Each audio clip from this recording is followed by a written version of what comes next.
Hello नमस्कार, मी पुष्पा किचनमध्ये तुमचं स्वागत आहे। आज मी इथे बनवत आहे दुधी भोपळ्याची खीर। तर त्यासाठी मी इथं दुधी भोपळा असा स्वच्छ धुवून घेतलेला आहे आणि मध्ये असा कट करून त्याचे 2 भाग करून घेते आणि नंतर त्याची साल काढून त्यातील बिया मी काढून घेते। स्वच्छ असं करून घेतलं की त्याचं बारीक किस करायला जास्त वेळ लागत नाही। मी पूर्ण आतून असं स्वच्छ करून घेते। त्यानंतर किसणीने मी असं बारीक किस करून घेते। छान लागते खीर अशी दुधी भोपळ्याची। कधी आपल्याला भाजी आवडली नाही तर नक्कीच तुम्ही ही रेसिपी घरी ट्राय करून बघा। जास्त वेळ लागत नाही पण चविष्ट आणि पौष्टिक असते। आपल्याला भाजी नाही आवडली तर मुलं पण आणि आपणही खाऊ शकतो।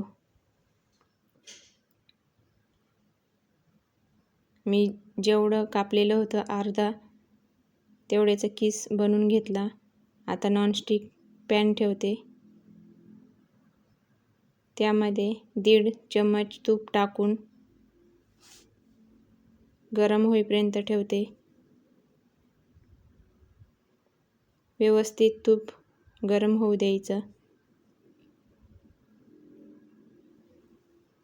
तुपाने छान चव येते।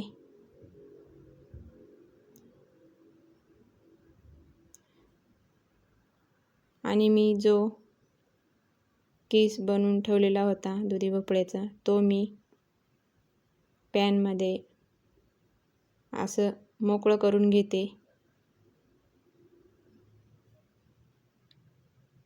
मी 1 मिनिट असं तुपात परतवून घेतलं, कारण त्यातील जो पाण्याचा ओलावा आहे तो निघून जातो आणि कलर पण टिकतो।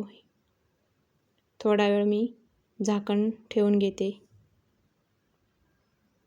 2 मिनिट मी असं झाकण ठेवून घेतलं आणि माझ्याकडनं इथं दूध टाकलेलं होतं तो स्किप झालेला आहे। मी अर्धा लिटर दूध टाकलं। त्यानंतर ड्रायफ्रूट्स त्याची पावडर 1.5 चम्मच टाकून घेते। परत असं मी मिक्स करून घेतलं आणि इथं मी साखर घेतलेली आहे। अर्धी वाटीपेक्षा कमी साखर टाकलेली। तुमच्या आवडीनुसार तुम्ही साखर टाकू शकता। त्यानंतर वेलची पावडर मी इथं टाकून घेते।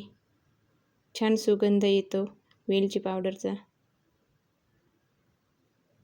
आणि इथं घट्ट अशी साय होती ती अशी मी मोकळी करून घेते आणि ती पण यामध्ये टाकते। चव छान येते आणि घट्टपणा येतो। अजून मी 1-1.5 मिनिट असं शिजू देते। सर्व जिन्नस एकत्रित होण्यासाठी मी पूर्ण शिजवून घेते, म्हणजे जास्त वेळ पण लागलेला नाही। पूर्ण रेसिपीला 5-7 मिनिट लागतात। त्यानंतर मी सर्व करून घेते एका प्लेटमध्ये। तुम्ही बघू शकता किती छान दिसत आहे। चवीला खूप छान लागते। तुम्ही नक्कीच घरी ट्राय करून बघा आणि चॅनलला लाईक करा आणि सबस्क्राईब करा।